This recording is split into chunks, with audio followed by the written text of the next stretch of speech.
Hey, everybody, welcome back to the podcast. You're listening to the longest running superhero role playing game on Earth, also known as the Continuum Chronicles.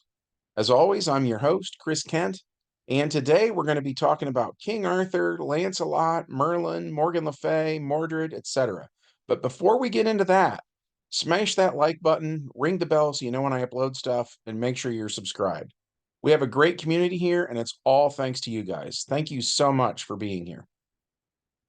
That said, today's video doesn't represent a single game session, but rather is an overview of dozens of games that we've ran in the Camelot setting over the years.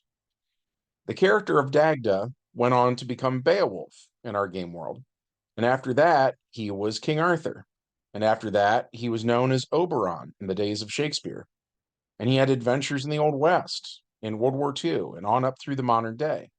But when we started out, we started in the modern day, and then over the years, we kept adding to his backstory, explaining who he was and where he came from. So when it occurred to us that he was a good fit to be the inspiration for the tales of King Arthur, our players were way more into it than I had anticipated. And that's why we've ran so many Camelot adventures over the years.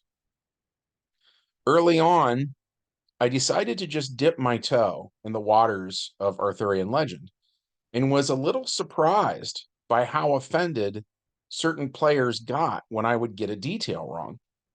I remember two guys named Matt and Carl who used to hang out at the comic book store that I owned, and they were very opinionated when it came to Arthur.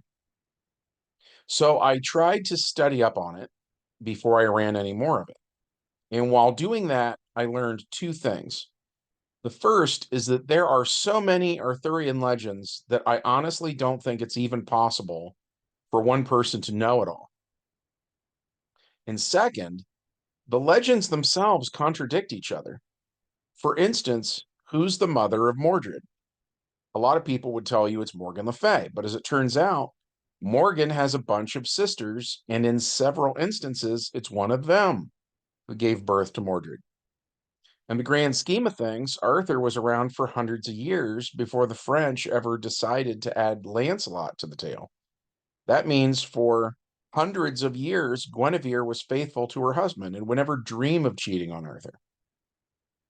Merlin has also been wildly inconsistent over the years with multiple origins, sometimes being the offspring of a demon and a nun, sometimes not.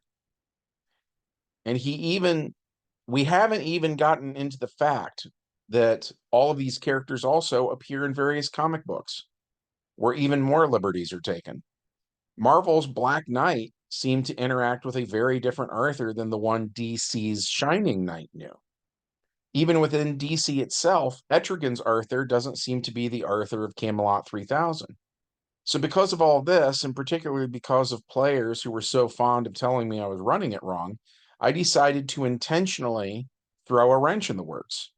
We made Merlin a straight up villain and said Morgan Le Fay was a hero because Merlin was basically the last man standing, and it's the victor who writes the history books. So everything you think you know about what really happened was really just more of Merlin's lies. That got me off the hook of having to adhere to somebody else's preconceived notions of what Camelot had to be like. So that said, we start with an adult Arthur who has an old friend named Ectorius, or Ector for short.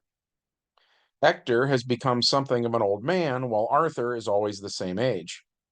Ector has a son named Caius, or Kay for short. One day, during a Christmas tournament in London, the sword of Kay breaks. So Arthur goes looking for a replacement and pulls the sword from the stone, somewhat by accident, and all of London notices. In short order, Arthur becomes king, while Kay and Ector become some of his first knights. Merlin shows up, and this Merlin seems like a Game of Thrones character. He's a master manipulator, and he sets himself up in an advisory role, becoming the power behind the throne. Arthur forms the Knights of the Round Table, and in our game, they were arguably the very first superhero team, which might sound strange at first, but several members of the Round Table actually did have superpowers. Garlon has invisibility. Gawain has super strength from 9 a.m. until noon. And the Green Knight is arguably immune to damage. Both Guinevere and Morgan Le Fay have a bunch of sisters who all look like them and either have the same name as them or, at the very least, very similar names. So we said one of Guinevere's sisters was something of an evil twin who tries to trade places with Guinevere several times. And it is she who beds Lancelot. The real Guinevere is eventually returned to court, and the evil twin is banished alongside the traitor Lancelot. Morgan Le Fay's sister pretends to be Morgan at one point, and it's her who becomes pregnant with Mordred, who was raised in Camelot and isn't evil at first. But Merlin is always lurking in the shadows, poisoning the boy's mind, until one day Mordred seems to kill his father. Like I mentioned earlier, Morgan Le Fay has a bunch of sisters. We said these are the same beings that the Celts referred to as Morrigan and her counterparts. So Morgan and the sisters who aren't evil take Arthur's body to Paradise Island, where the Amazons use the purple ray to heal his wounds. Mordred goes insane from the guilt and becomes a reoccurring DC supervillain.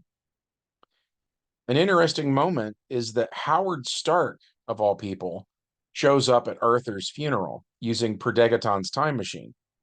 Howard takes Excalibur, and when Arthur's people ask why, Howard tells them he's from the future, from World War II. He briefly mentions the bombing of London and calls it England's darkest hour. He says that in that era, Arthur is very much alive and needs his sword back. Once Howard Stark and the Time Machine are gone, the people of Camelot begin to spread the word that one day Arthur will return, and thus was born the prophecy of the once and future king. And Howard does hand Excalibur to Arthur in World War II, but that's a story for another day. We've really enjoyed doing the King Arthur stuff over the years, and we hope you've enjoyed hearing an overview of it. If so, smash the like button, ring the bell so you know when I upload stuff, make sure you're subscribed, and be sure to leave us a comment, as it really helps out with the YouTube algorithm. All that said, I hope you guys have an awesome weekend, and I'll see you in the next video. Bye.